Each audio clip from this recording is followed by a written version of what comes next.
یا قتل کرنے والا جانا یا جس کو قتل کیا وہ جانا. اب بھائی جو ہیں اس کے وہ تلاش کرتے پھر رہے ہیں ادھر ادھر، کہاں گئی پتہ نہیں کہاں گئی، آسمان میں چلی گئی، زمین میں چلی گئی، کچھ معلوم نہیں.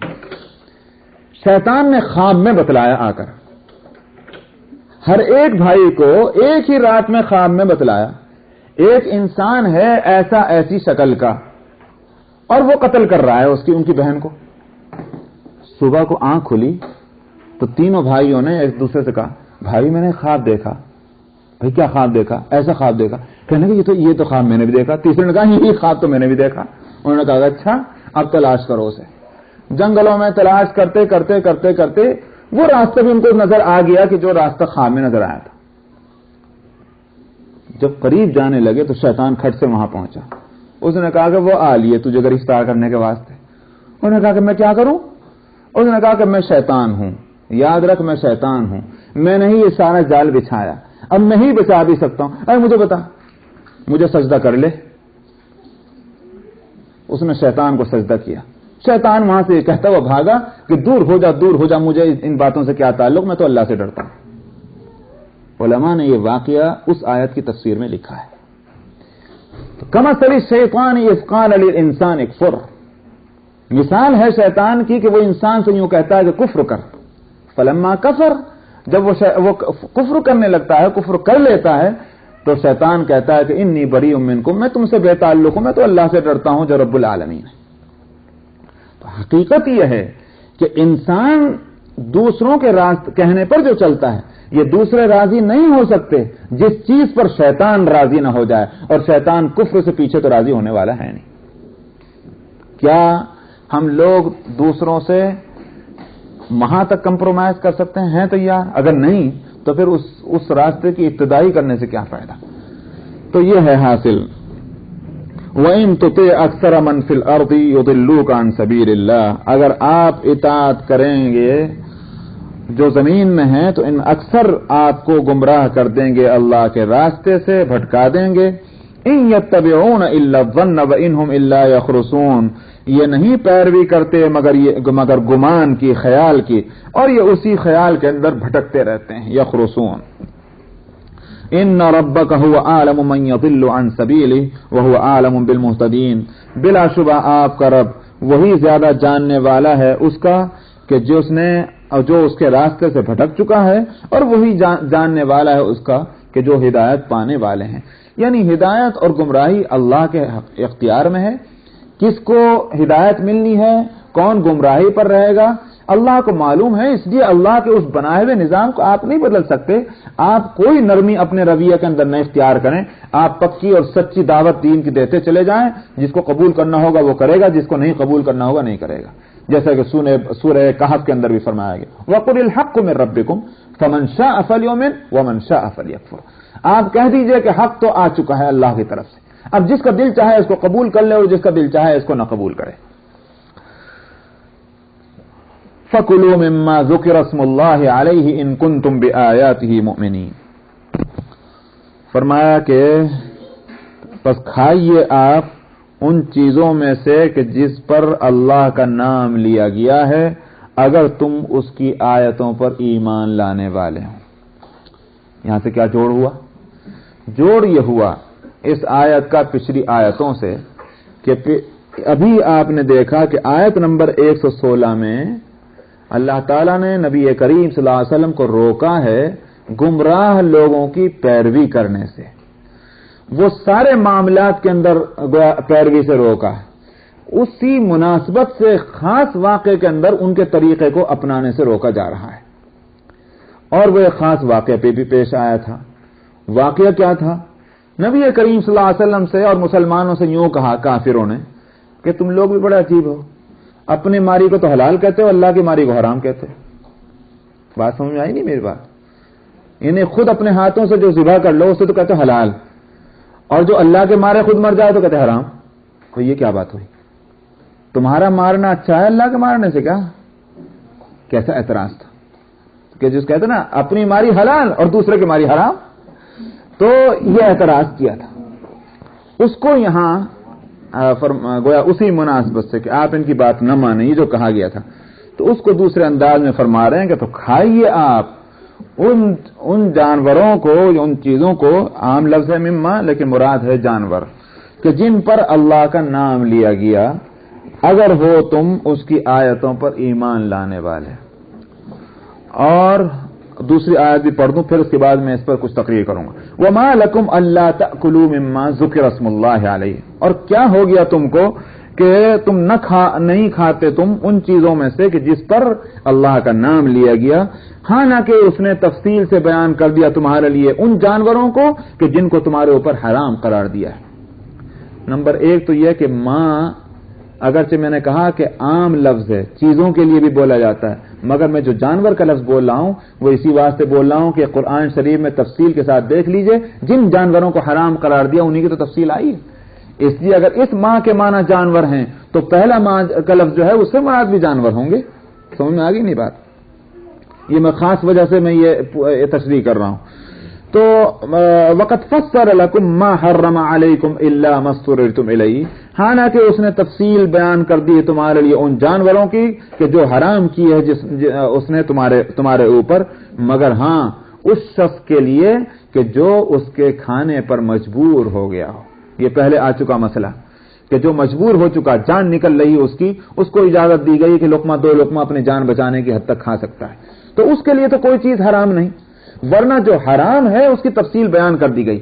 جب تفصیل بیان ہو گئی، اب کسی اور چیز کے تعلق سے تم نے کیسے فیصلہ کر لیا کہ یہ حرام ہو گیا؟ وہ حلال ہے، اس کو کھاؤ جس پر اللہ کا نام لیا گیا۔ تو یہاں جانوروں کے تعلق سے جو بیان کیا گیا فَكُلُوا مِمَّا ذُكِرَ اسْمُ اللَّهِ عَلَيْهِ، بعض لوگوں نے کہا کہ اس کا مطلب کیا ہے؟ اس کا مطلب یہ ہے کہ کھاؤ تم اللہ کا نام لے کر، اللہ کا نام لے لیا، بسم اللہ پڑھ لیا تو اب ہر چیز حلال ہو گئی۔ تو اس کا مطلب یہ ہوا کہ اگر دو ہی چیزیں ہو سکتی ہیں دنیا میں، ایک تو وہ چیز ہے کہ جو حرام ہے، ایک وہ چیز ہے جو پہلے سے حلال ہے۔ سمجھ میں آیا نہیں ہے؟ سوال یہ کہ بسم اللہ جو ہے یہ سب پر پڑھی جائے گی، یا جو پہلے سے حلال ہے اس پر پڑھنے کی ضرورت نہیں، جو پہلے سے حرام ہے اس پر پڑھی جائے گی؟ جو لوگ یہ کہتے ہیں کہ یہ دراصل کھاتے وقت بسم اللہ پڑھنے کا اس میں حکم ہے، تو وما لکم اللہ تاکلوا مما ذکر اسم اللہ کے معنی کیا ہو گئے؟ اور آگے آ رہا ہے وہ جو آیت نمبر 121 میں، آیت نمبر 121 میں ہے کہ ولا تاکلوا مما لم یذکر اسم اللہ علیہ، اور نہ کھاؤ تم ان میں سے کہ جن پر اللہ کا نام نہ لیا گیا ہو۔ کیا مسئلہ یہ ہے کہ اگر کسی شخص نے روٹی کھانے شروع کی اور بسم اللہ نہیں پڑھی تو اب اس کے لیے کھانا جائز نہیں ہے؟ کوئی مسئلہ دنیا میں کہیں ایسا؟ یہ الگ بات ہے کہ بسم اللہ پڑھنی چاہیے تھی اس کو، یہ الگ بات ہے کہ بغیر بسم اللہ کے پڑھے گا تو بے برکت ہوگا کھانا، بالکل تسلیم، لیکن کوئی یہ نہیں کہہ سکتا کہ بغیر بسم اللہ کے جس نے کھانا کھا لیا وہ حرام کھایا۔ سمجھ میں آئی نہیں میری بات؟ تو پھر یہ کہنا کہ دراصل پہلی آیت کا مطلب یہ ہے کہ بسم اللہ پڑھو تو وہ چیز حلال ہو جائے گی، یہ تو بالکل غلط ہے۔ یہاں اصل میں وہ جو ہے فَكُلُوا مِمَّا ذُكِرَ اسْمُ اللَّهِ، وہاں اس سے مراد ذبح کے وقت میں اللہ کا نام لینا ہے۔ کھاؤ تم ان جانوروں کو جن کے ذبح کے وقت میں بسم اللہ پڑھی گئی ہے، اور جب ذبح کے وقت میں بسم اللہ پڑھی گئی، اب اس حلال کو حرام سمجھنا ایسا ہی غلط ہے جیسے حرام کو حلال سمجھنا غلط ہے۔ بات ہوگی نا کلیئر؟ تو اس معاملے میں ان کی پیروی مت کرو۔ کن کی؟ مشرکین کی۔ یہ ظالم لوگ تمہیں ورگلا رہے ہیں، اور جو چیز اللہ نے حلال کر دی اس سے تم کو جو ہے وہ تم کو ورگلا کر اس سے تم کو محروم کرنا چاہتے ہیں، اور ظاہر ہے کہ دین نام ہے اللہ کی فرما برداری کا۔ جس کو اللہ تعالی حرام کر دیں وہ حرام، جس کو وہ حلال کہہ دیں وہ حلال، اس کے بعد کوئی دلیل نہیں چل سکتی۔ ایک ہے یہ سب، ایک یہ بات، کسی شخص کو کسی چیز کے اندر مزہ نہیں آتا، بد مزہ معلوم ہوتی ہے، طبیعت ہے اس کی، اس وجہ سے نہیں کھاتا، اس میں کوئی حرج نہیں۔ اگر کوئی شخص کسی ایسی چیز کے حلال ہونے میں شک کرے جس کو قرآن اور حدیث میں حلال قرار دیا گیا ہے، اس کی اجازت نہیں، گنہگار ہے وہ شخص۔ یاد رکھیے اس بات کو، گنہگار ہے۔ ہندوستان میں اور پاکستان میں بعض نوجوان میں نے ایسے دیکھے اور میں نے بات کی اور افسوس ہوا، گوشت نہیں کھاتے۔ کیوں نہیں کھاتے؟ کہہ لیں صاحب ایک جانور کا ذبح کر کے اپنے لیے اس کو جان سے بے جان کر دینا اپنے لیے، یہ تو ظلم معلوم ہوتا ہے۔ آپ سمجھ رہے ہیں لفظ کتنا بھاری لفظ ہے یہ، کہ قرآن نے ایک چیز کو حلال قرار دیا، اللہ نے حلال قرار دیا، پیغمبر نے حلال قرار دیا، ایک طرف ہم یہ کہیں کہ اللہ پر ہمارا ایمان، اللہ کے رسول پر ہمارا ایمان، اور دوسری طرف ان سے بڑھ کر ہم جو ہے وہ رحم کرنے والے بن جائیں۔ سخت گناہ ہے یہ، اور مجھے کہتے ہوئے تأمل ہے گویا اس میں کہ کہیں بات دور تک نہ پہنچے، ورنہ حقیقت یہ ہے کہ یہ ایمان کی کمزوری کی علامت ہے۔ ایمان تو نام اس کا ہے کہ جو اللہ کہہ دیں وہ حق ہے، جو رسول اللہ صلی اللہ علیہ وسلم فرما دیں وہ حق ہے، اس کے سوا کہیں حق نہیں، یہ ہے ایمان۔ اس لیے حلال اور حرام کے تعلق سے فیصلہ کرنے کا پورا اختیار اللہ کو ہے اور کسی کو نہیں۔ ہاں ایک چیز اگر اچھی نہیں لگ رہی ہے تو ایسا ہی ہوا کہ جیسے سالن پکایا، سالن میں نمک زیادہ ہو گیا، اب ایک شخص کو کڑوا لگ رہا ہے، نہیں کہتا میں نہیں کھاتا، تو آپ کہیں گے نہیں حلال ہے، کھا، حلال ہے یہ تو کھانا پڑے گا، یہ مسئلہ تو نہیں۔ تو ایک ہے اس کا ذائقہ اچھا نہ معلوم ہونا، اور ایک یہ کہ اس کے حلال ہونے میں کوئی شبہ کرے، حلال ہونے میں شبہ کرے گا گنہگار ہوگا، اس کی اجازت کسی طرح نہیں دی جا سکتی۔ تو نبی کریم صلی اللہ علیہ وسلم کو اس مناسبت سے روکا جا رہا ہے کہ جو چیزیں ذبح کرتے وقت اس پر اللہ کا نام لیا گیا وہ حلال ہو چکی ہیں، اب ان کافروں کے شک اور شبہ کے پیروی مت کرنا اور اس کی وجہ سے کسی چکر میں مت آ جانا۔ یہاں قرآن پاک نے ان کی اس بات کا جواب جو ہے دلیل سے نہیں دیا۔ ایک نقطہ سن لیجیے آپ، اور یہ نقطہ بڑا کارآمد ہے۔ قرآن یہ تو کہہ رہا ہے پیغمبر صلی اللہ علیہ وسلم کو کہ آپ کھاتے رہیے وہ چیز جو حلال کر دی گئی، ان کے کہنے میں مت آئیے، ہے نہیں بات یہ، لیکن قرآن ان کی اس بات کا جواب نہیں دے رہا ہے کہ تمہاری بات غلط ہے، ٹھیک ہے نا؟ کیوں؟ وجہ اس کی، جبکہ قرآن شریف بہت سی اور جگہ جواب دیتا ہے، کافروں کے اعتراض کا جواب قرآن شریف دیتا ہے نا، لیکن یہاں ان کے اس اعتراض کا جواب نہیں دے رہا ہے قرآن، جو بات انہوں نے کہی، بلکہ پیغمبر کو کہہ رہا ہے کہ آپ نہ مانیں ان کی بات، آپ کھاتے رہیں۔ کیا وجہ ہے اس کی؟ اس سے ایک اصول نکلا ہے، اور اصول یہ ہے کہ مخالف سے آپ اصولی معاملات کے اندر جب گفتگو کریں تو عقلی اور نقلی دلائل سارے آپ کو دینے چاہیے اگر وہ مانگتا ہے، عقلی دلیلیں اگر اس کو چاہیے، عقلی دلیلیں بھی آپ دیں، کن چیزوں کے اندر؟ اصول کے اندر، لیکن جزئیات میں نہیں۔ جزئیات جو ان اصول کے نیچے ہیں، ہر جزئیے کے لیے اگر کوئی شخص آپ سے عقلی دلیل مانگنے بیٹھ جائے، آپ پابند نہیں ہیں اس کے کہ آپ عقلی دلیل دیں۔ اسی واسطے قرآن شریف کے اندر آپ دیکھتے ہیں کہ نماز کے تعلق سے کہ نماز جو ہے ظہر کے وقت کیوں پڑھی جائے، عصر کے وقت کیوں پڑھی جائے، مغرب کے وقت کیوں پڑھی جائے، یہ 4 رکعتیں کیوں ہیں اور 3 رکعتیں کیوں ہیں، نہ حدیث میں اس پر بحث ہے نہ قرآن میں اس پر بحث ہے۔ ہاں بحث ہے تو اس پر کہ نماز کیوں پڑھی جائے، اس پر بحث ہوگی، عبادت کیوں کی جائے اللہ کی، اس پر بحث ہوگی، لیکن اس پر نہیں بحث ہو سکتی کہ ظہر کے اندر جو ہے 4 رکعتیں کیوں ہیں، یہ جزیہ ہے۔ جزئیات کے اندر جو ہے عقلی دلیلیں نہیں چلیں گی، ہاں اصول کے اندر عقلی دلیلیں چلیں گی۔ اللہ کی عبادت کرنی ہے، اس کے لیے عقلی دلیلوں کی بھرمار ہے قرآن شریف میں، لیکن جزئیات کے لیے نہیں۔ تو وجہ اس کی کیا ہے کہ جو اصول کو مان لے، اصول کو ماننے والا جو ہے وہ جزئیات کو اس کو مان لینا ہی چاہیے، اس لیے کوئی بحث کرنے کی ضرورت نہیں ہے۔ یہاں سے وہ نقطہ سامنے آتا ہے کہ جب مسلمان جو ہیں جو کہتے ہیں کہ صاحب ہم کو تو عقلی دلیل سے سمجھا دی، ہم کو سمجھ میں نہیں آ رہی، میں نہیں سمجھ آ رہی، جاؤ، نہیں سمجھ میں آتی تو قرآن نے جس کی دلیل نہیں بتلائی، حدیث نے جس کی دلیل نہیں بتلائی، ایک طرف تم مسلمان اپنے آپ کو کہتے ہو اور دوسری طرف ایک ایک جزئیے کی دلیل مانگتے ہو، یہ غلط ہے۔ تو جزئیات کے لیے کوئی عقلی دلیل کی ضرورت نہیں ہے، صرف اتنی بات اس کے لیے کافی ہے کہ نقل سے ثابت ہے، یعنی پیغمبر نے یہ کام کیا، حدیث میں یہ مسئلہ موجود ہے، بس نقلی دلیل کافی ہے نقل سے، لیکن عقلی دلیل کی کوئی ضرورت نہیں جزئیات کے واسطے، عقلی دلائل کی ضرورت ہے اصول اور کلیات کے لیے۔ اس واسطے چونکہ یہ جزیہ تھا، کھانے کا ایک مسئلہ تھا، وہ غلط بات کہہ رہے ہیں، تو پیغمبر کو یہ کہا گیا تم ان کی بات مت ماننا، لیکن پیغمبر کو یہ نہیں بتلایا گیا کہ ان کی بات کا جواب کیا ہے، اس لیے کہ مسئلہ جزیہ کا ہے، کلیہ اور اصول کا نہیں ہے۔ فَكُلُوا مِمَّا ذُكِرَ اسْمُ اللَّهِ عَلَيْهِ إِن كُنتُم بِآيَاتِهِ مُؤْمِنِينَ، تو کھائیے آپ ان چیزوں میں سے یا ان جانوروں میں سے کہ نام لیا گیا اس پر اللہ کا، اگر تم اس کی آیتوں پر یقین رکھنے والے ہو.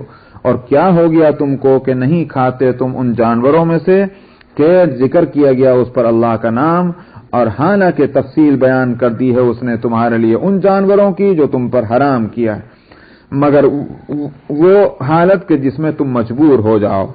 وَإِنَّ كَثِيرًا لَيُضِلُّونَ بِأَهْوَائِهِمْ بِغَيْرِ عِلْمٍ، اور بلا شبہ بہت سے لوگ گمراہ کرتے ہیں اپنے خواہشات کے ذریعے سے بربنائے جہالت، بھٹکتے ہیں. ان کو یہ جاہل لوگ ہیں، ان کو علم نہیں، ان کو عقل نہیں، اس واسطے اس طرح کے شکوک اور شبہات پیدا کر رہے ہیں. اس سے معلوم ہوا کہ شک اور شبہ ہم لوگ تو سمجھتے ہیں ہم بہت عقل مند ہو گئے، دیکھو ہم کتنا اعتراض کر رہے ہیں.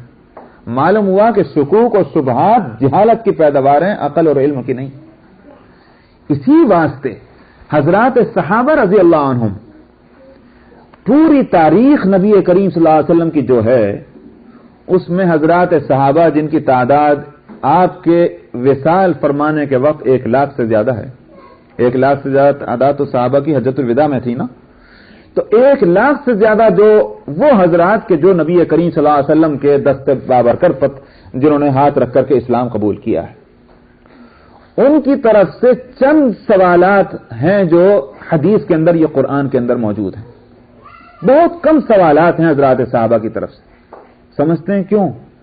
اسی واسطے کہ ان کو جو اطمینان نصیب ہو چکا تھا اسلام کے تعلق سے، جو معرفت ان کو حاصل ہو چکی تھی اسلام کے تعلق سے، انہوں نے سارے شکوک اور شبہات کی کایا جو ہے چھانٹ دی تھی. بہت کم سوالات تھے. تو انشاءاللہ آگے وہ ایک آیت آ رہی تو وہاں میں عرض کروں گا. تو فرمایا کہ ان میں سے بہت سے لوگ جو ہیں وہ ہیں کہ جو اپنی خواہشات کے ذریعے سے بربنائے جہالت پھٹکتے ہیں، اور بلا شبہ آپ کا رب وہ ہے کہ جو حد سے بڑھ جانے والوں کو جانتا ہے. اس کا مطلب یہ ہے کہ اس طرح کے شکوک اور شبہات پیدا کرنا جو ہے یہ حد سے آگے بڑھ جانا ہے. بس یہیں تک رکھیں اس لیے کہ ٹائم آگے ہی ہو گیا زیادہ. وآخر دعوانا الحمدللہ رب العالمین. الرجیم بسم اللہ الرحمن الرحیم. وذروا ظاہر الاسم وباطنہ ان الذين يكسبون الاثم سيجزون بما كانوا يقترفون ولا تأكلوا مما لم يذكر اسم الله عليه وإنه لفسق وَإِنَّ الشَّيَاطِينَ لَيُوحُونَ إِلَىٰ أَوْلِيَائِهِمْ لِيُجَادِلُوكُمْ وَإِنْ أَطَعْتُمُوهُمْ إِنَّكُمْ لَمُشْرِكُونَ. أَوَمَنْ كَانَ مَيْتًا فَأَحْيَيْنَاهُ وَجَعَلْنَا لَهُ نُورًا يَمْشِي بِهِ فِي النَّاسِ كَمَنْ مَثَلُهُ فِي الظُّلُمَاتِ لَيْسَ بِخَارِجٍ مِّنْهَا كَذَلِكَ زُيِّنَ لِلْكَافِرِينَ مَا كَانُوا يَعْمَلُونَ. وَكَذَلِكَ جَعَلْنَا فِي كُلِّ قَرْيَةٍ أَكَابِرَ مُجْرِمِيهَا لِيَمْكُرُوا فِيهَا وَمَا يَمْكُرُونَ إِلَّا بِأَنفُسِهِمْ وَمَا يَشْعُرُونَ. وَإِذَا جَاءَتْهُمْ آيَةٌ قَالُوا لَن نُّؤْمِنَ حَتَّى نُؤْتَىٰ مِثْلَ مَا أُوتِيَ رُسُلُ اللَّهِ اللَّهُ أَعْلَمُ حَيْثُ يَجْعَلُ رِسَالَتَهُ سَيُصِيبُ الَّذِينَ أَجْرَمُوا صَغَارٌ عِندَ اللَّهِ وَعَذَابٌ شَدِيدٌ بِمَا كَانُوا يَمْكُرُونَ. فَمَن يُرِدِ اللَّهُ أَن يَهْدِيَهُ يَشْرَحْ صَدْرَهُ لِلْإِسْلَامِ ومن يرد أن يضله يجعل صدره ضيقا حرجا كأنما يصعد في السماء كذلك يجعل الله الرجس على الذين لا يؤمنون وهذا صراط ربك مستقيما قد فصلنا الآيات لقوم يذكرون لهم دار السلام عند ربهم وهو وليهم بما كانوا يعملون ويوم يحشرهم جميعا يا معشر الجن قد استكثرتم من الإنس وقال أولياؤهم من الإنس ربنا استمتع بعضنا ببعض وبلغنا أجلنا الذي أجلت لنا قال النار مثواكم خالدين فيها إلا ما شاء الله إن ربك حكيم عليم وكذلك نولي بعض الظالمين بعضا بما كانوا يكسبون صدق اللہ العظیم.